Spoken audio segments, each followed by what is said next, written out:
if both spouses are, equally on board, equally enthusiastic, feel equally safe with just about anything, then you have the freedom to do it.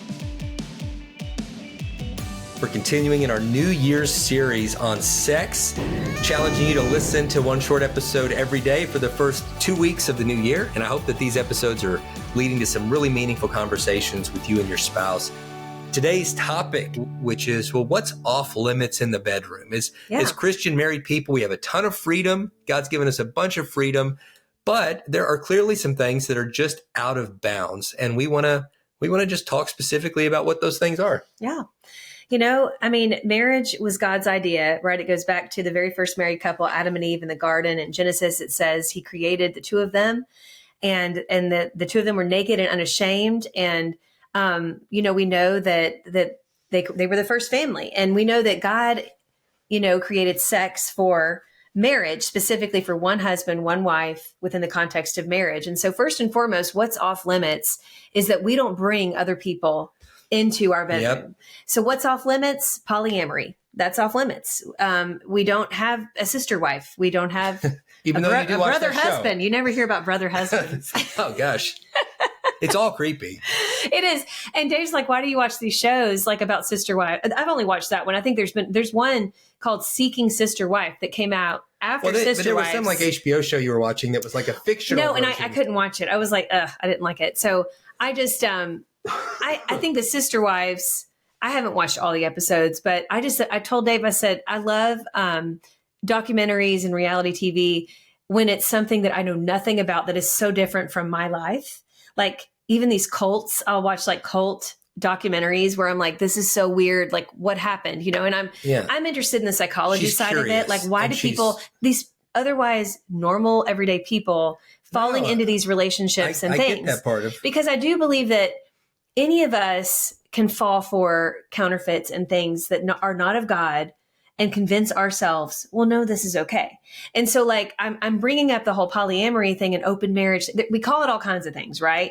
But it is so clear that as Christians, if you're, a professed Christian, a follower of Christ, and married, to a professed Christian follower of Christ, you want to have a Christian marriage. I'm assuming for most of you listening, you at least want that or are currently trying to live that out, right? That's why we're here, The Naked Marriage. We are a Christian podcast. And so number one, when it comes to sex, is that we do not go outside of our marriage covenant to meet our sexual needs, right? That means we don't go have an affair. That means that we don't bring someone else into the bedroom in person or virtually, like through things like pornography. We've talked so much about that. Porn is bad. Or even through, I think for a big loophole is a lot of these like erotica. I mean, it's basically female porn, right? There's a lot of ways we can do this, you guys. And so, it's so easy for any of us to fall for this because we are sexual human beings. I think that sometimes we can be engaged in lifestyles that kind of open us up to this more so. Like if we're out drinking with buddies and with girls and we open ourselves up to be more inclined to fall into these kind of extramarital relationships that we never saw ourselves doing. I mean, we get written about that. Like these people that do love their spouse that end up they have this lifestyle, I guess, for lack of a better word, where they're just hanging with the wrong people, doing things they know they're taking it too far, they're drinking too much, they're out too late, and they find themselves in compromising positions. And all of a sudden they're having sex, with somebody else. And it's just devastating. And so I just want to point, I know that should be obvious, but it's not for so many. And there's so many of us, we convince ourselves, well, I would never do that. And if we would be I can't even tell you the amount of times people have written us about this, right? That they're like, I never thought that could happen to me. I never thought I would do that. And they fall into it. And it starts so subtly. We have such a crafty enemy who wants to come in between us and our spouse. And so we really have to rein it in our habits and submit it to God, surrender our marriage and our life and our lifestyle to God, and make sure that we're not doing anything that is even tiptoeing around that pit that is so easy to fall into. And so number one, I just want to make it very clear. And I know that's not why you clicked on this. Like you're thinking I'm going to talk about choking, slapping, cussing, all that, and we will. But I want to say, just to make it crystal clear, we don't have people coming in our bedroom and having threesomes. We're not having orgies. We're not, and yeah, we're going there. You guys know, like, we're going to just say it on here. That's in the Bible. They talk about these things as not to do them. Yeah. Right. Oh yeah. Because none of this is new. This guys. is not Don't new. think that like sexual sin's new. Like you read about what the New Testament church was dealing with in it's crazy. Ancient, Rome and Athens and Ephesus and all these places where they were. And I mean, it was sexual sin and debauchery that we can't even fathom. I mean, prostitution was legal. Pedophilia was legal. Out in the open. Things were just like out in the open. And, Paul's like writing to the early church and saying, you got to be different. As Christians, we're called to be different sexually. Like that's one of the main ways that we're going to stand out from the broken world around us, because we're called to purity.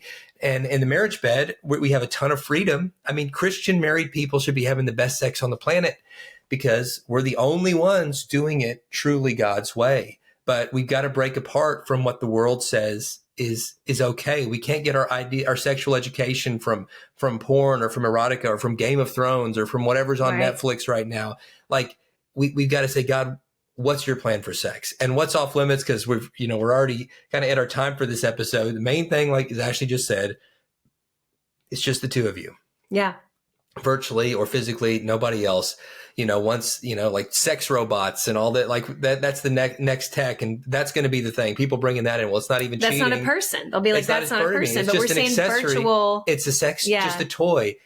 Guys, like we know in our heart that that's wrong, right? To sexually exploit the image of another human being, even if they're not technically like a modern. Sorry, go ahead. No, it's a modern form of bestiality. That's what I was going to say. Modern form of bestiality. Specifically forbidden in the Bible, which was using like an animal for sexual release. But really, I kind of see it as like any non-human body for sex. Anything other than your spouse is going to be off limits. So, well, now this brings to question, and I know it might go a little bit longer, but people are wondering about, things like vibrators and that, we've talked about this before where that's something where there are certain scenarios where for some women, to help them reach climax, they can use that as a tool. If you're together, I think that nearly anything to help you both get there. Right. Outside of like if porn, you both feel good about it, you both feel safe about it. That is I guess a tool that you can use. Now, if this is something where you find yourself masturbating to meet your needs and you're never wanting to have intercourse with your spouse, that's where it becomes an issue. And we've talked a lot about this before in previous episodes that you can look up. We'll just turn into masturbation episodes. Yeah. But let's talk about like slapping, choking. We get a lot of questions about this, and we kind of touched on this last episode, but what do you want to say about that, honey? I would just say that if both spouses are, equally on board, equally enthusiastic, feel equally safe with just about anything, then you have the freedom to do it. Now, if you're causing physical pain and you're deriving pleasure from the giving or receiving of physical pain, then I feel like you need to get to the root of why that is, because that's usually attached to a trauma that has not healed. Exactly. Because it's not our natural nature to seek pleasure through pain. That's usually an unresolved wound. I think you might need to like talk to a counselor about that. Definitely. We have a book called The Counterfeit Climax, which really is a very specific resource to help couples navigate what are the counterfeit messages we've believed, what are the counterfeit things that we're kind of bringing into the marriage bed now, and even more so, how can we embrace the beautiful sex life God has for us? I think it's maybe the most important resource we've created because it just covers so much of that. I don't want to be the referee of your sex life to say like, okay, you can slap here but not here, or you can say this word but not that word. But I would say as general rules, don't hurt each other. Don't try to cause pain as a way to derive pleasure. If you're gonna talk dirty, don't do it in a way that degrades or belittles your spouse. Yeah. I just think that those things ultimately, while it might feel hot in the moment, are going to do more harm than good in building the respect and the trust in your relationship. Well said, sweetie. There's a lot more that probably could be said about this. Let us know your thoughts on this, because I know, again, There are some areas that aren't specific in the Bible. I mean, it's just not super specific, and but there's a lot that is very specific, and that's why we wanted to talk about this today, because it is a question we get a lot. But we hope you found it helpful, and we hope you join us tomorrow.